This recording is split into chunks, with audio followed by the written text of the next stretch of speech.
Hey, welcome everybody to Spirituality Adventures. We're glad you're tuning into this episode.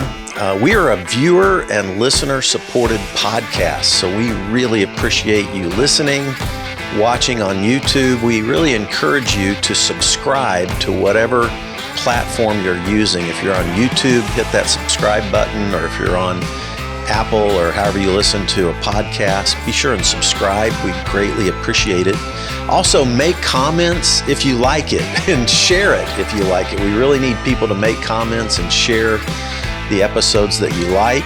And then also, if you're not already a supporter, we really would encourage you to go to spiritualityadventures.com and you can pick a tier, and we have bonus content for every type of giver. This is a nonprofit, so they're tax-deductible donations, but we do provide bonus content for those who are supporters. So be a part of the team, help support Spirituality Adventures, and we're so glad you're tuning in. All right, welcome everybody. Great to have you join us on Spirituality Adventures. Thanks for tuning in to this episode. Today we've got Jose Martinez. And Jose and I met maybe not even a year ago, I don't think. Yeah, that's relatively recent. Right. Yeah, less than a year old. And we met through our connection. You know, when I became a Disciple of Christ pastor at Living Water Christian Church, which was about 8 months ago, our paths crossed. Actually, you came and visited the church, I think, and then we ended up having coffee. Right. Yeah. I just hey, I'm going to go to Living Water today, and then here you are. Yeah. So, and then we've connected several times, saw each other at the General Assembly, which is the national conference for the Disciples of Christ. That was in Louisville back in July. Had the opportunity to connect over a number of things. So, thank you, Jose, for being here. Well, thank you for having me. So Jose has done many things. We're gonna just kind of get his life story, his origin story, what he does in ministry and work. But his official title right now he's on the national leadership team for the Disciples of Christ denomination, and he is Minister of New Church Strategies. So that's basically starting new churches, right? Right. New congregations. That's right. In America. Yeah. And in Canada too. So okay. I will be heading out to Canada to visit the Canadian region, as we call it. The national pastor there invited me to come and visit some of the congregations and think about ways of how we can start new congregations there in Canada. Excellent. So yeah, I did a doctor of ministry at Fuller Theological Seminary and worked with Peter Wagner and several other professors there, but wrote my dissertation on church planting. Oh yeah. So and then obviously started my own church, and then out of that church started many churches both in America, Europe, and Africa and South America. Mm-hmm. So we'll have a lot to talk about. But first, let's talk about your background. Where'd you grow up? Give us a little bit of your family history and maybe your family faith tradition and that kind of thing. Okay. Yeah. So as you can tell, I'm Latino, Jose Martinez. So my grandfather was actually the person that immigrated to the United States and married my grandmother, who her father was the one that immigrated. Where did he immigrate from? Jalisco, it's a state in Mexico, Jalisco. Okay. And my great great grandfather immigrated from Guanajuato, Mexico. So we're Mexican, and my grandmother was born in the United States. And my family, my mom's side of the family, is from the southern part of California, in Santa Ana, California. So that's where I kind of tell people that's where I'm from, Santa Ana, California. I still have all my cousins out there. I still go visit, quite often to go visit family and plus go to Disneyland because Disneyland is a lot of fun, and Knott's Berry Farm, of course. And then my mom, she joined the military, the Air Force in particular. And met my biological father, who I never met. He got out of the picture when I was relatively young, before I even was born. Young love, that sort of thing, come and go, that sort of thing. And he was also in the military. But as time was going on, stayed with my grandparents for a while because my mom went to Korea, was stationed in Korea, came back, and then she got me, and then she was stationed out over in Turkey. So a lot of my elementary school years, I was in Europe, in Turkey, and my mom traveled around a lot. I went with her and got to see a lot of the part of the world before the age of 8. So, I was speaking Turkish and seeing all these awesome sights in Turkey because that was historically Ephesus. So we would go on these weird trips, to see these churches and caves, to see these different sites that were like amphitheaters where the Apostle Paul would speak, that sort of thing. And my mom was culturally Catholic. So all my family was culturally Catholic. So I was growing up more of the Catholic tradition on Christmas and Easter. And I was baptized in the Catholic Church as an infant. And my mom met my stepdad when we came back to the United States, and she was stationed at Edwards Air Force Base, California. And my stepdad was a Southern Baptist person. He has his brothers. All his brothers are Southern Baptist preachers. Uncles that are Southern Baptist preachers. I mean, so he was steeped in the Southern Baptist tradition, and so therefore we were all grafted into the Southern Baptist tradition. This And was I when was you're 8 or 9? well, so 10 years old. That's when my mom Okay. met my stepdad, And and you guys were living in in California. California. Okay. Uh-huh. Huh. And he was part of this really cool project back in the day. It was really secret squirrel stuff. He was part of the B-2 bomber project. And so he would go off on these little secret missions sort of thing to help, construct the program. And he got then to be stationed at Whiteman Air Force Base when I was about 11 years old.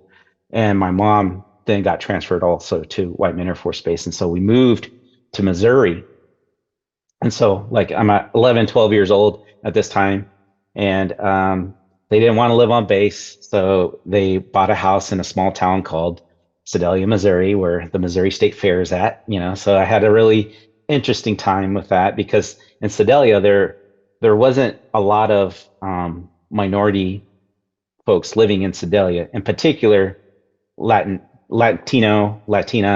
people. So I was like one of the first Latino kids in the class that I was in. So, Wow. yeah. So You until had the Tyson, yeah. So I was stereotyped a lot. And then when Tyson Foods came into town, then all of a sudden the immigrant population exploded back in the mid '90s, and so then people started to see the difference between Mexican American versus the first generation Latino people. So really interesting time in my life in that. And then I joined so through the mid '90s, going through high school, and then we were going through these different conflicts like Bosnia, and so I had a real calling to military. And when I was 17, a junior in high school, I signed up to be part of the Army. Army had a special program called the Split Option Program, where you go your summer of your junior year to basic training. You come back, you finish your senior year, and then you're off again doing Army stuff after that senior year. So that's what I did. I joined the Army. Yeah. And it was really good because, you get college money and all this other stuff. But during that time, it was 97, 98. Bosnia was kind of in the mix of all that. So I was trying to get to serve my country sort of thing on that aspect. So, and as time goes on, I didn't go to Bosnia. I was still in high school, still finishing up my AIT, all that other stuff. And then the '90s end, and of course we get into the 2000s, and then that's when everything starts hitting the fan because of 9/11. So, Right. I get called up for the 9/11 and do the airport duty that at that time I was in the Army National Guard going to college. I was in the Army National Guard. I get called up and do what they had was Operation Noble Eagle, where all the National Guardsmen were guarding the airports, and that's what I did during that time. Which Uh, airports? so I went to KCI. So we Okay. had a whole basically it would have been a platoon sized uh, contingent there at KCI. They were at St. Louis International here in Hmm. Missouri. There's other airports like Springfield and Joplin that they sent some guard members to. But all over the nation, if people remember that the Army National Guard was guarding these airports like right after 9/11. So that was part of that. And then I came back and Yeah. finished my college and all that. So Yeah. Now, did you do boot camp after your junior year? yeah, so my junior Huh? summer, so I went to Fort Leonard Wood, Like you which is were in with all the other older guys, kind of thing. They. yes. So the Huh. summer, so we did in the summer, so it's 3 months of boot camp. And so that summer, they call it a summer surge. So there's a whole bunch of young students. And back in that time, the split option program was very popular. And also the delayed entry program was another program that had a lot of young people going in summer doing their basic Huh. training. Interesting. Did you ever meet a guy named Gary Gilmore? Yeah, Chaplain Gilmore. Yeah, he was Yeah. my brigade chaplain when I was in Huh. the National Guard. And then when I came back after all my Army stuff, so I was sent to Iraq in 2004, Uh-huh. two- 2005 time period. When I came back, that's when I applied to be into the chaplain candidate program because I got into seminary. And Mm-hmm. so uh, I was first going for the Army chaplain candidate program, especially in the Missouri Army National Guard. And Chaplain Gilmore was the state chaplain at that time. And so things happened. They lost my application, and I was like, forget it. The Air Force already said that they would take me, that sort of thing.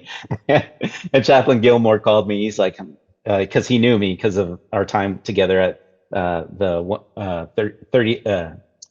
20th Aviation Brigade. And so he's like, at that time I was Sergeant Martinez. I'm really sorry that we lost your packet. Is there any way that we could get you to reconsider? I said, no, sir. I already said that I would accept the Air Force's offer to take me in as a chaplain candidate. So, Huh. but I love Interesting. Chaplain Gilmore. He's a great guy. He's a great guy. Yeah, yeah. So my ex-wife grew up with Gary's wife and Gary. We were married at Redbridge Baptist Church. Oh, That's where I was married in 1982. And my wife was roommates with with Gary's sister-in-law oh, wow. at Baylor. So I met Gary when I was probably a freshman or sophomore at Baylor because I started dating, my former wife Janet, and she was roommates with Linda, and I think Gary's wife is Sue. I think Sue I, Gilmore, yeah, I'm not and sure. yeah, and anyway, so I know both of those families because they were both from Redbridge Baptist Church days. That's the church my wife grew up in, Mm-hmm. and yeah, and then Gary went to Southwestern Baptist Theological Seminary, which is where my brother-in-law went. So when I was dating my wife, we would go see her brother, and they were like almost next door to Gary and Sue. So we would see Gary and Sue all the time while Gary was in seminary. And then we bumped into each other along throughout the years. I was working on a second doctorate at Midwestern, and Gary would pop in there every now and then, and we'd see each other. That Yeah, yeah, long history there, but yeah, yeah. kind of Small world. crazy. Well, cool. So then, how long did you serve in the National Guard, and did you go? Where did you go to seminary? So so when I came back from Iraq, I started going to St. Paul's School of Theology here in Okay. Kansas City. It's a United Methodist Seminary. And at the time, I was in the independent Christian churches. So, which is Hmm. along the same historical line as the Christian churches, Disciples of Christ.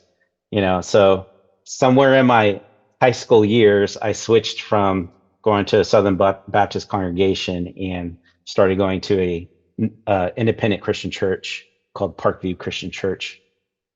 And I was really involved with a college ministry called the Campus Houses. So it's some of these universities have these campus houses, Christian campus house, that are affiliated with independent Christian churches and community Christian churches and all this other stuff. So really involved with that. Got involved with church planting after I graduated from college. So I was helping planting churches already right after college. So I graduated college in 2002 and was doing, that kind of thing. And I was happy in my life because I was in the Army. I was doing what they call AGR, active Guard Reserve. So I was a Guard member, but I was active duty, working with the counter drug program here in the state of Missouri. And so I get called up and go to Iraq, and then I come back, and in Iraq I get my calling to ministry, and so I come back and I applied to seminary, got involved in seminary, and then started applying for the chaplain candidate program. Well, during that time, I couldn't hold my rank as a E5 sergeant, because when you're a chaplain candidate, you get promoted to second lieutenant, and so I had to get out of my position. I was going to seminary full time. And so I was trying to figure out, okay, what is it that I got to do to make sure I don't have a break in service and that sort of thing. So the chaplain candidate program is offered by all the military. So Air Force, Army, and Navy all have chaplain candidate programs. And so applied to the Army. They were like, oh, we lost your packet. The Air Force was like, oh, you have combat experience? Yeah, we want you as a chaplain. So they took me up real quick. So they paid for my seminary for me to go through seminary, and they would send me on to these orientations, basically. So for the summer, I would go to after my training, so I had officer training my first summer and went through what they call chaplain candidate school. And then I got sent off to a base for that summer. So it's like training at Maxwell Air Force Base, and then I went to Altus Air Force Base as my first base to go to get oriented as what a chaplain does, sort of thing. So, so did that through my whole seminary career. So it was pretty cool. Got to go experience different military installations. They sent me to CPE, Clinical Pastoral Education, at Madigan Army Medical Center. So it was a joint learning opportunity with the Army chaplaincy and the Air Force chaplaincy. And it was just a really cool experience. Yeah. So that's how I got involved in the military chaplaincy. And I'm still a military chaplain at the 139th Airlift Wing in St. Joseph, Missouri, in the Air National Guard. But I'm probably going to retire at the end of December. So it'll be 26 years of total military service. Wow, man. Well, God bless you. Yeah, thanks. Yeah, thanks for your service and all of that. I have a nephew that was injured over in Iraq, and Denver Sirks is his name. But I remember when he first was sent out, we went to some town down south of Kansas City, and I went, and then they put them all on buses and shipped him off. So I went down there to see him off, and actually Gary Gilmore was at that. This was, I don't know, 15 years, 20, I don't know how long ago. Been a while. Well, Belton, Missouri Go ahead. Yeah, Belton, Missouri has a big Army National Guard unit there. So it might have been Belton. Yeah, we might have been in Belton, met in a big high school auditorium or something, and there were just loads of guys being sent off to Iraq, Yeah. Yeah, golly, 20 years ago, maybe, something like that. 2004 through 2006, the majority of the fighting force in Iraq and Afghanistan was the National Guard, the reserve units, so we made up 40% of the fighting force over there during that time. Wow. When I was in seminary at Southwestern Baptist Theological Seminary in the 80s, I took a church planting class with a guy named Daniel Sanchez. Okay. And he was with the Home Mission Board church planting division, but I was also teaching at seminary. But he's taught all over America. Whoops. To Sorry, my phone rang and you went off the screen, and I had it on. I had it on. I don't know why it did that because I had it on Do Not Disturb. Oh well. Anyway, but yeah, that was at the time when Rick Warren was being featured, because Rick had actually gone to Southwestern Baptist Theological Seminary and then moved to Orange County and planted Saddleback Community Church. And it had already been, he did that like in the late 70s. Mm-hmm. And so by the time I hit like seminary and was already thinking about church planting myself, I actually applied with the Home Mission Board after I graduated from seminary to plant a church through the Home Mission Board of the Southern Baptists. But I'd kind of gotten involved in sort of the charismatic Baptist world, which wasn't a huge world, but it was both at college and at seminary. I had gone to a Southern Baptist church that was kind of like, I call them charismatic light, LITE, Yeah. We did contemporary worship and all that, but it wasn't like full-blown Pentecostal theology. It wasn't full-blown Pentecostal experientially either, but still, contemporary worship, prayed for the sick, did all those kind of stuff. And I applied for the Home Mission Board and they turned me down. I was too charismatic. So, and even though I wasn't like theologically a Pentecostal, you know what I mean? So, but it was just this kind of traditional, like, we'll let those churches stay and give us money, but we're not going to try to plant any of them. That kind of mentality, So then I went on staff at church in Virginia and then moved back to Kansas City in 1990 and started Vineyard Church. And I literally didn't have a core group, didn't have money, didn't have facility, just knocked on doors and raised my own support from like the people that went to my wedding and sent out a snail mail newsletter. Like, hey, we're starting a new church. If you want to support us, here's how you can do it, and it was a tough start, but tell us about your church planting experience, what drew you to it, and why are you still passionate about it?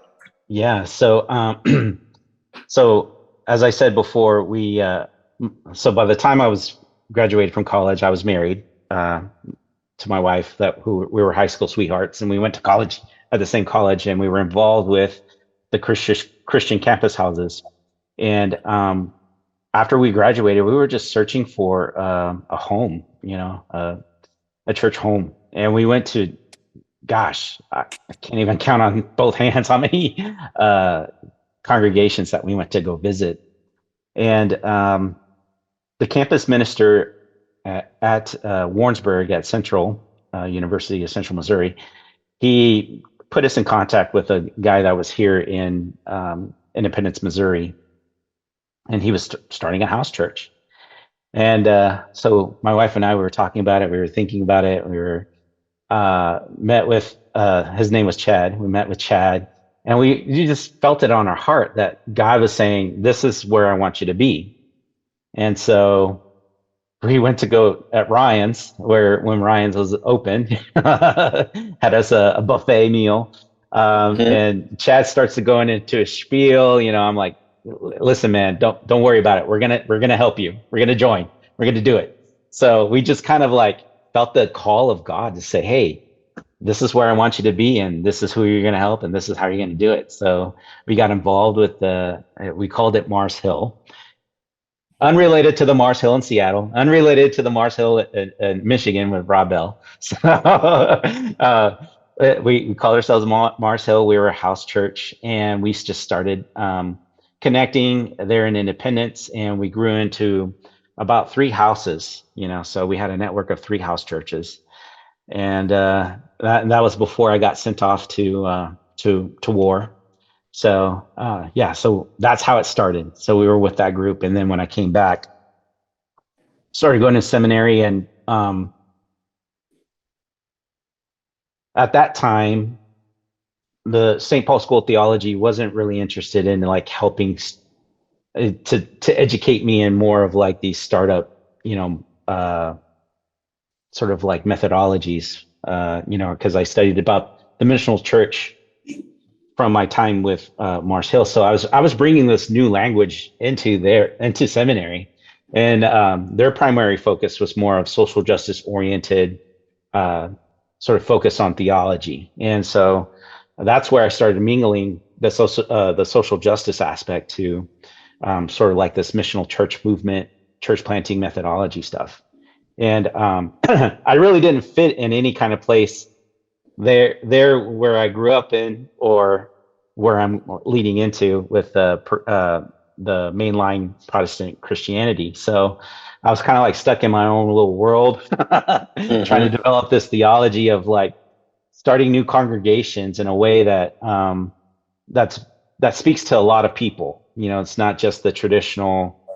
Here are the different church planting models that we have. So during that time there was big boom of conversation and methodologies other than missional church. There was like sticky church. There also was the emergent church movement. Things of that nature. So just really rich in like literature of different types of starting new congregations.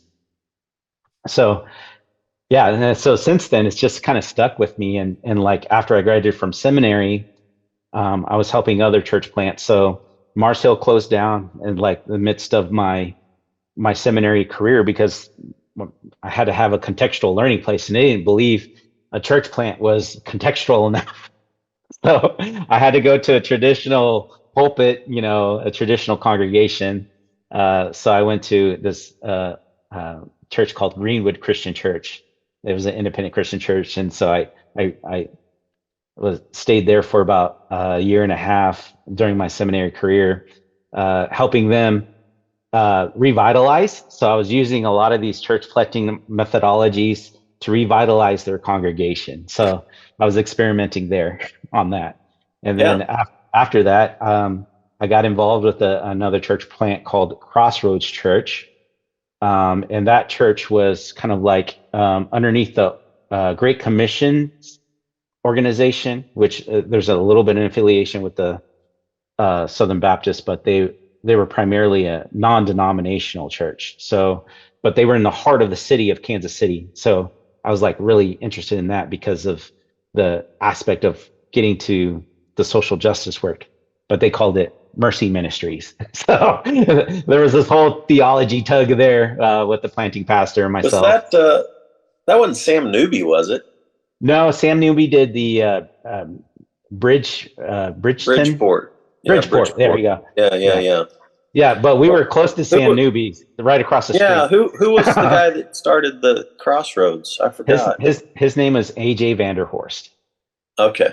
Yeah, All AJ right. Vanderhorst, and Yeah. he was a graduate of Midwestern Baptist Theological Seminary. Okay. Okay. So so the whole so the North American Mission Board, they were a part of that.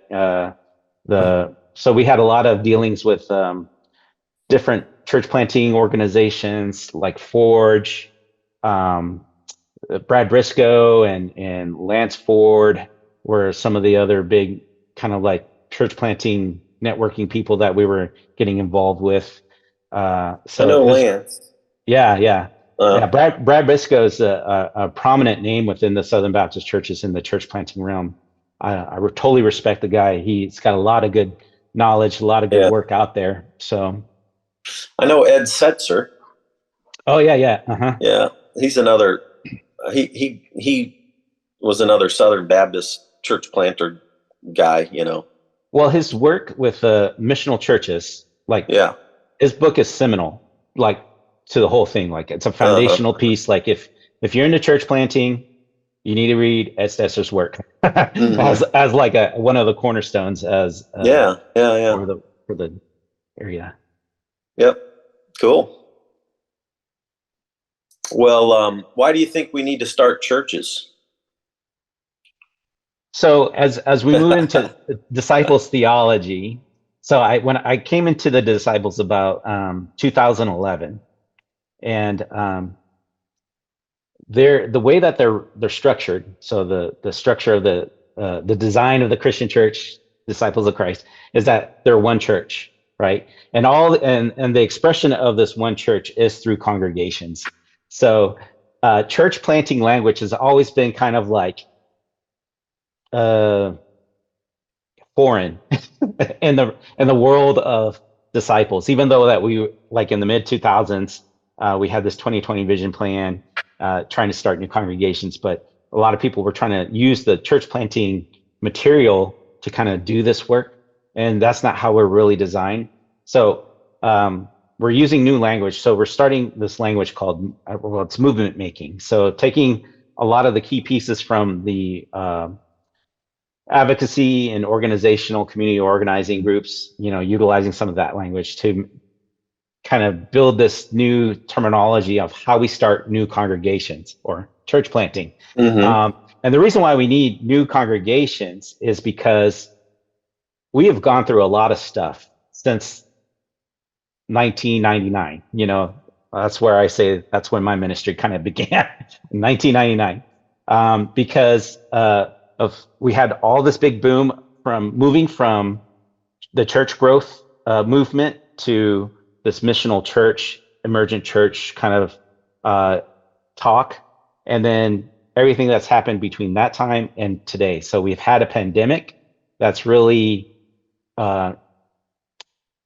giving us a narrative to figure out how do we to start new faith communities that speak to people in this pandemic informed world. I don't call it post-pandemic because we're not post-pandemic anything. As you can see, you have somebody sick with COVID still.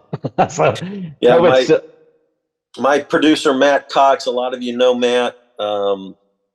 His whole family's down with COVID right now. So Jose and I are at different places in my house, and Matt's at a different location with a mask on. We're pulling this thing off. Yeah. So all that. So we have to kind of switch on how we do ministry.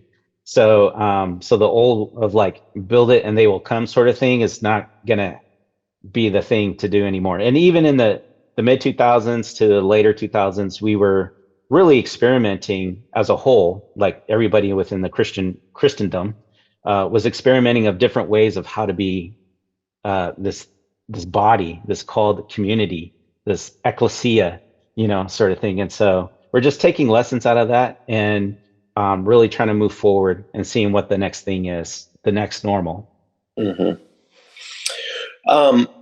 So I'm in the Disciple of Christ now. For those of my listeners who didn't realize that, I started off. I'm writing a memoir right now. First part Southern Baptist Fred, second part Vineyard Fred, third part Prodigal Pastor Fred, I guess. But I'm in the DOC now, and that's only been true for 8 months, and I'm taking all the courses and getting my standing, so that they can accept my previous ordination, all that kind of stuff.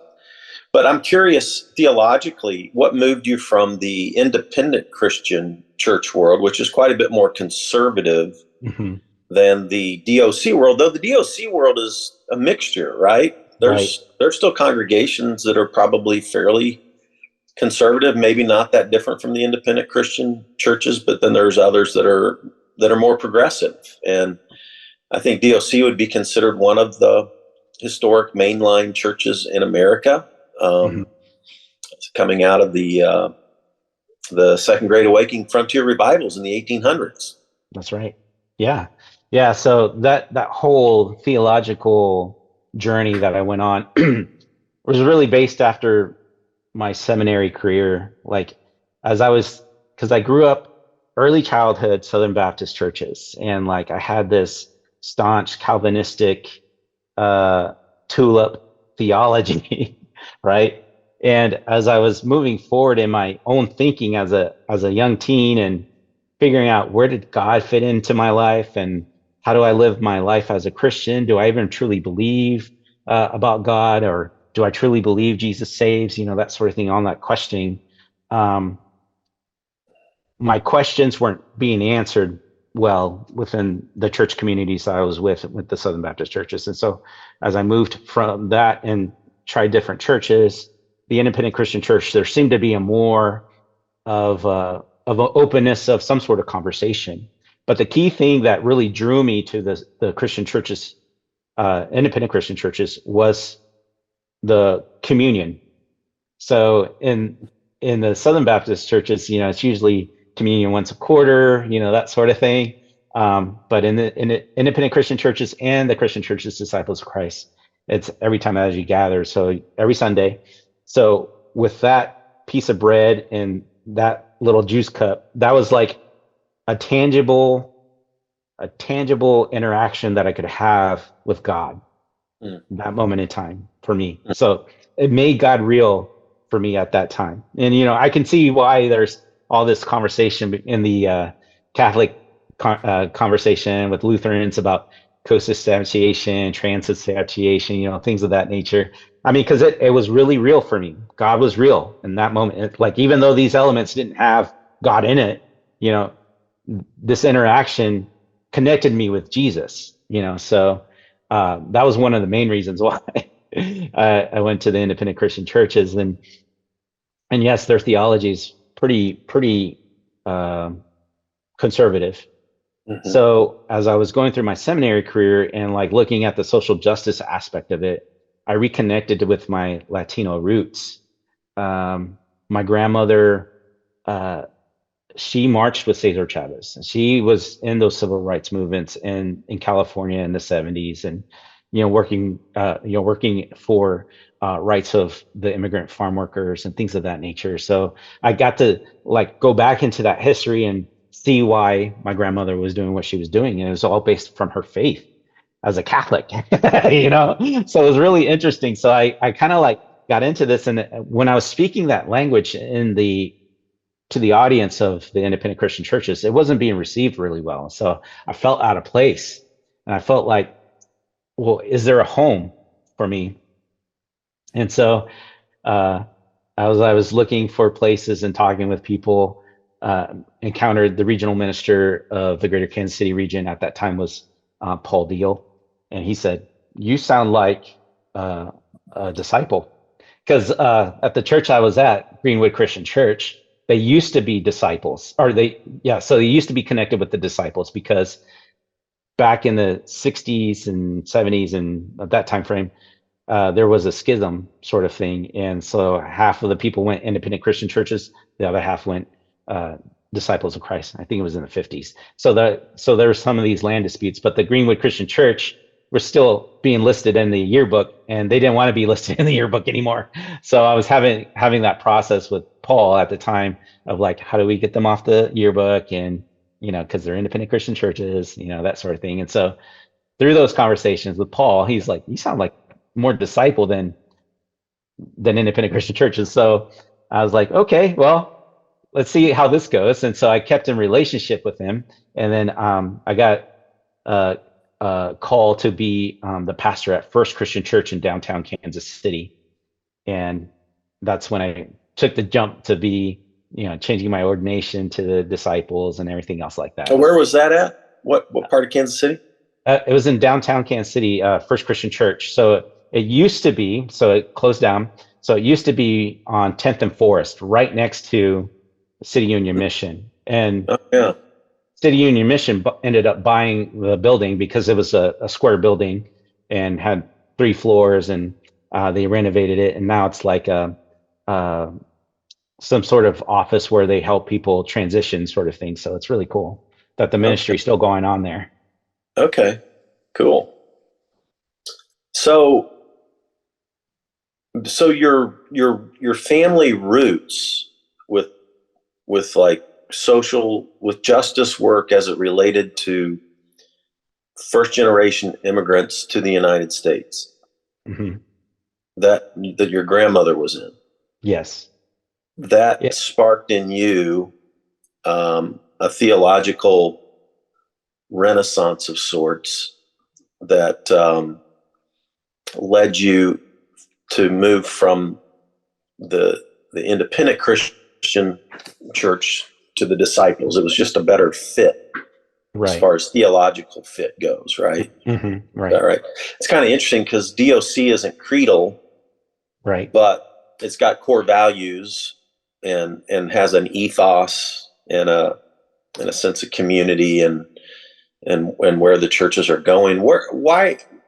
How do you see, like, America's, you know, I have hope for America, but kind of a mess right now, don't you think? I Right. mean, We so are a many mess. messy things Yeah. politically, but I do think that politics crowds, so much stuff.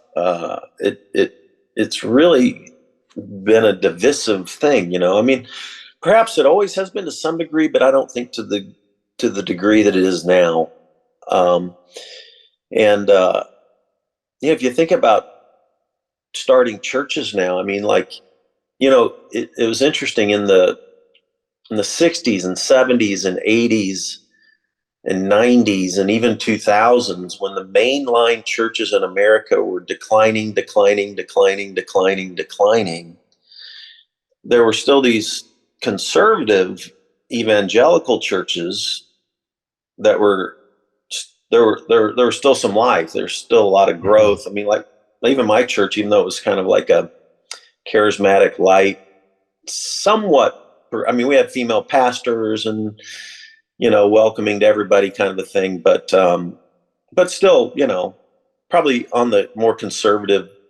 I don't know. I would have considered myself like a progressive evangelical at some point. My professors at Midwestern called me a British evangelical, which that I think that was just a nice way of saying you're a liberal evangelical, because Hmm. I had women pastors and a lot of differences that Right. we had culturally.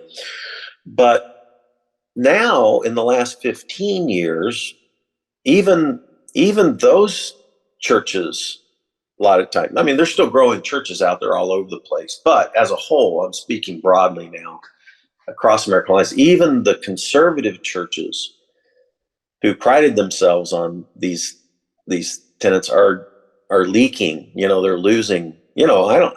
The estimates are a few million people every year are leaving churches still, like year after Right. year after year after year. This de-churching of America has been going on for 50 years or more, right? Mm-hmm. So but and then when you listen to people out there who are leaving the churches, or you listen to people who've never been in churches, how can starting new congregations with the DOC ethos, uh, how, how does that work? What's your vision? What would you like to see happen? Yeah. Why, So, why do you want to help? Why do you want to give your life to this? yeah. Well, because I do love our communities, I do also have hope for the United States, and serving in the military for so long that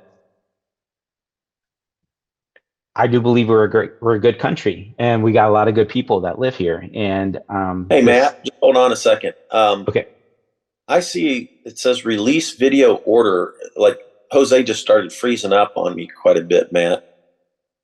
You see that? It's good on my end. Is it? Huh. A little sign, when he started freezing up, a little sign just popped that says release video order. Do you know what that means? No, I think that's just with the order that you have the tiles arranged in on your screen. Oh, okay. All right. Well, anyway, yeah, I think you're unfrozen now, though. Sorry about that, okay, everybody. But Jose started freezing up on me a little bit. All right, yeah. roll.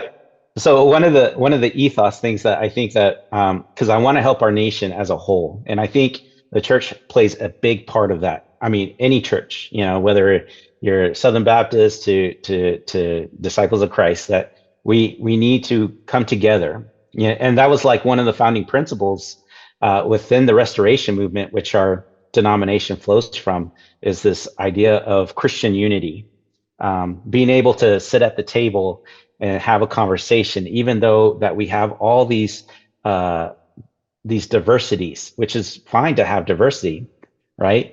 Uh, but there's this idea of like we can still come together as a community in love, and I think with the disciples, that's what I'm trying to push as the undergirding thing, just getting back to our basics of Jesus is the reason, no creed but Christ.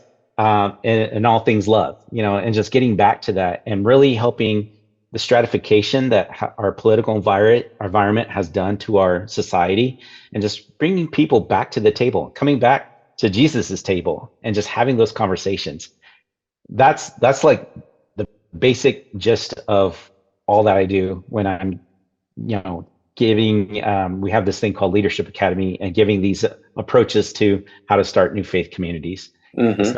It's not going to be a vineyard church. It's not going to be these big mega churches, sort of thing. It just might be, 12 people around a table talking about Jesus, and, loving on one another, and having community, and going out there and doing good for the common good, so, yeah, that's the basics for me. Okay. It seems to me that in the culture today, it's almost like when I listen to some people talk about Jesus and other people talk about Jesus, almost seems like there's more than one Jesus out there. Mm-hmm. There's gun-toting Jesus, who is kind of militant Jesus and wants to establish, Christian nationalism in America. And then there's the Jesus I'm familiar with, who's a pacifist, who tells us to love our enemies and lay our lives down and take up the cross, and and it's about love God, love your neighbor, even love your enemy.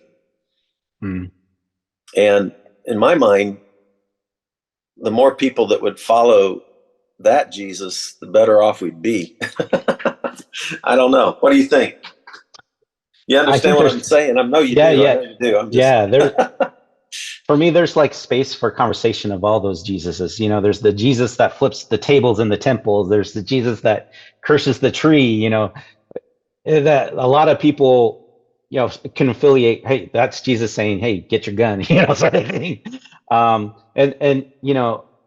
Faith is an experiential thing. So being able to be open to it, I think is one of the key things. But we're shutting ourselves out. We're taking our own little piece of the kingdom and covenant it by ourselves, and just holding it own, and everybody's outside, even no matter what part of the spectrum you're on. I see this on both the liberal side and also the very conservative side. So if we can break down those walls and really be what we were called to be as a called community, getting back to that word in Greek, the called assembly, and allowing the Spirit to work. I think of Pentecost. It's like, of all the diversity that was happening during the day of Pentecost, and people were still able to understand each other because of the Spirit.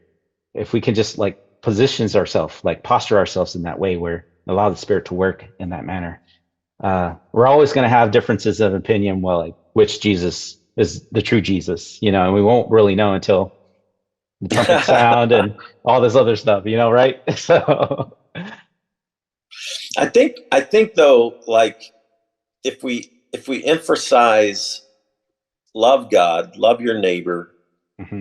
and as hard as it is, even love your enemy, which is always challenging and always includes a lot of forgiveness and a lot of healing and a lot of emotional healing from trauma potentially and all that kind of stuff. Right.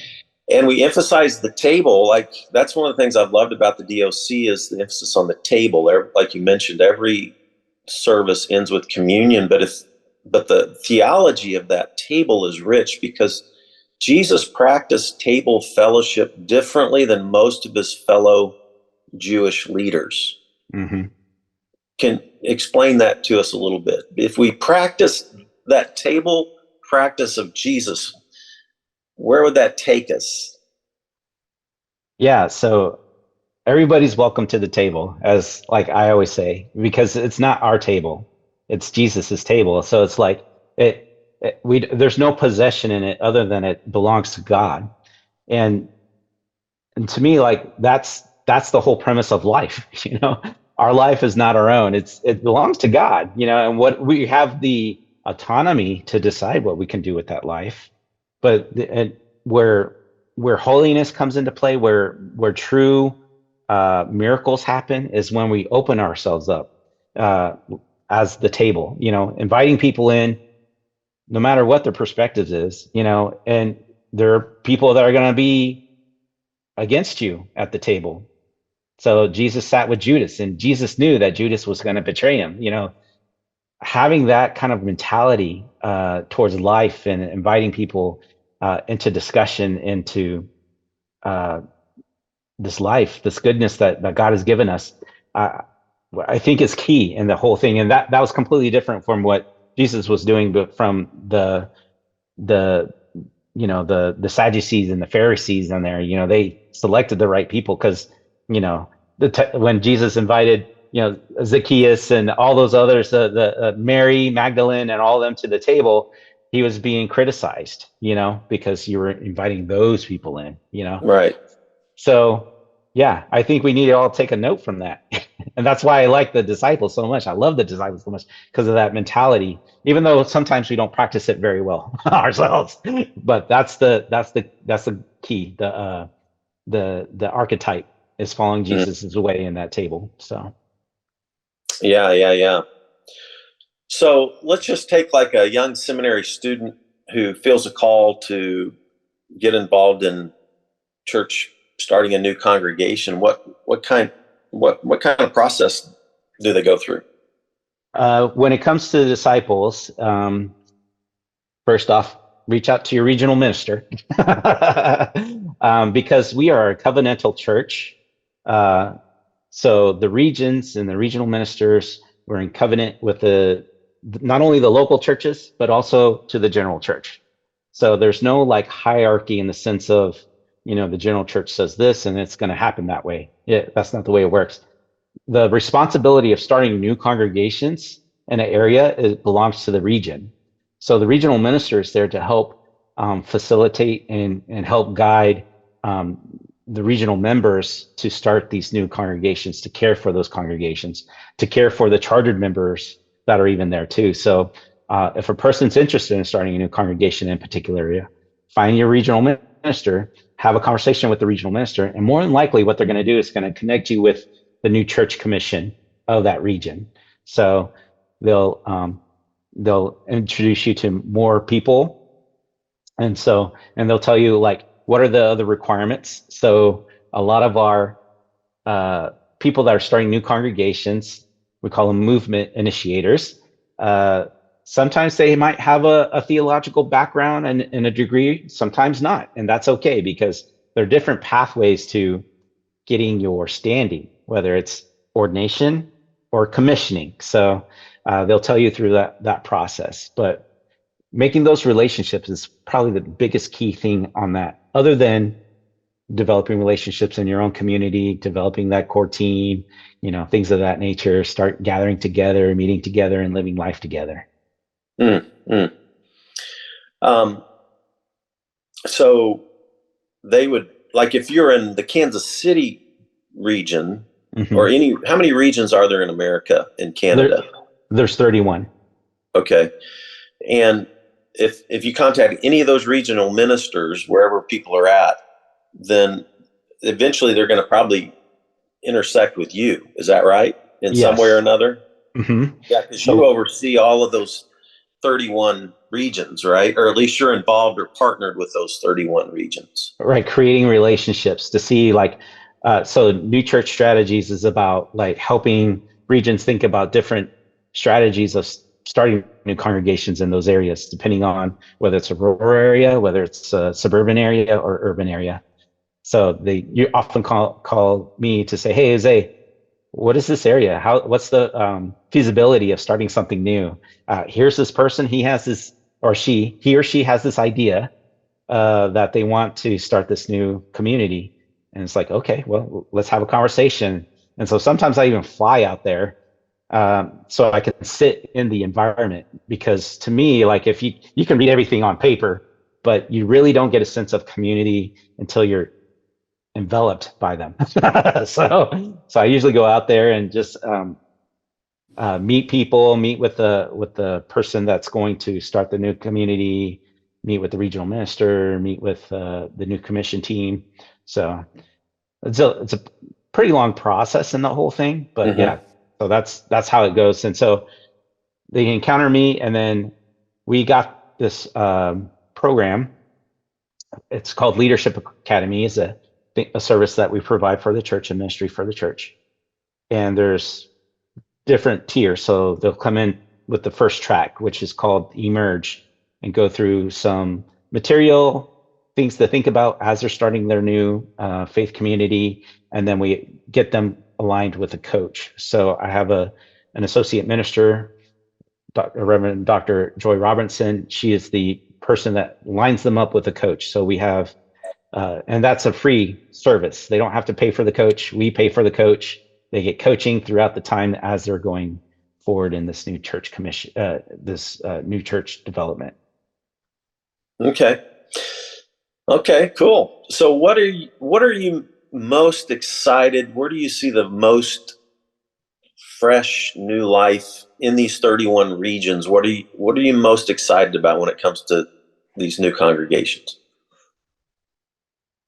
They look completely different from what we've seen in the past. So a lot of times we use these metrics, budgets, butts, and buildings, right? Yeah, I know those. Yeah. Well, yeah. I mean, and they're decent metrics if you're counting, if you're measuring your success with quantity. Mhm. I mean, they kind of work. But we're looking for the quality aspect of things, and so the metrics are shifting. So new congregations might not have a building. You know, they might be meeting during a bike ride, and that like through the bike riding, like there's a bike church sort of thing or skate church. There is this one ministry that I saw that they got a old rundown former church, and they put skate ramps in them, you know, and they're serving the community. The teens come. This is like they have an after school program. They encounter these teens that are out there on the streets. They're providing these different social services to them, all the while doing this in the name of God. You know, it's because Jesus is their inspiration to move forward into this, and their community, and they gather together, and they're involved with each other's lives, and they know things about them, and they're creating these spiritual rhythms of praying and blessing one another and celebrating with one another. And you know, of course, with the skateboarding, it's recreational, you know, but they're causing transformative impact on these young people's lives for Mm. the good, for the better, you know. So that's what I'm Yeah, excited about. yeah. Yeah, so like every niche that's out there, you can kind of probably create some kind of community around it. Yeah. I And mean, you could do an anime. Uh, for those of you uh, who aren't supporting yet, and if you're about we're about run out of time, but if you've made it to the end of this interview, thanks so much. Jump over to spiritualityadventures.com and jump on our support team, and then we provide bonus content for all of our supporters. And we had a fun conversation about some of Jose's interests. And by the way, too, um, yeah, I was riding my bicycle just a few days ago, and I come up on this Mexican guy riding some kind of vehicle I didn't even recognize. What was that thing? Anyway, I passed by. I recognized you from the back. I said, "Hey, man, get off the road." yeah. We were on a bike trail out near Parkville. Yeah, it's called a half bike. I bought a half bike. So I injured my knee in jujitsu doing a throw on a person I shouldn't have been throwing, and tore up my knee.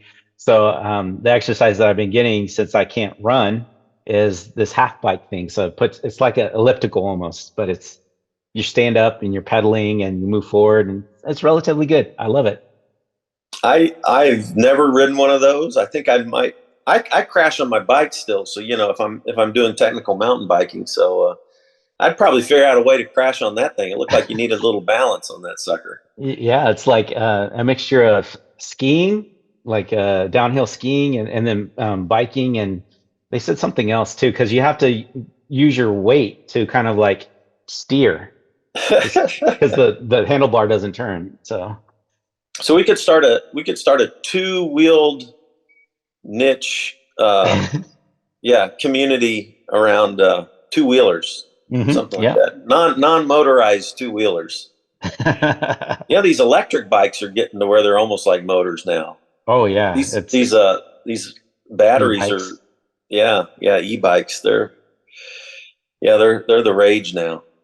I'm still pedaling. I still want to get some exercise and burn some calories and stuff. You can do it with an e-bike too, but Right, right. yeah.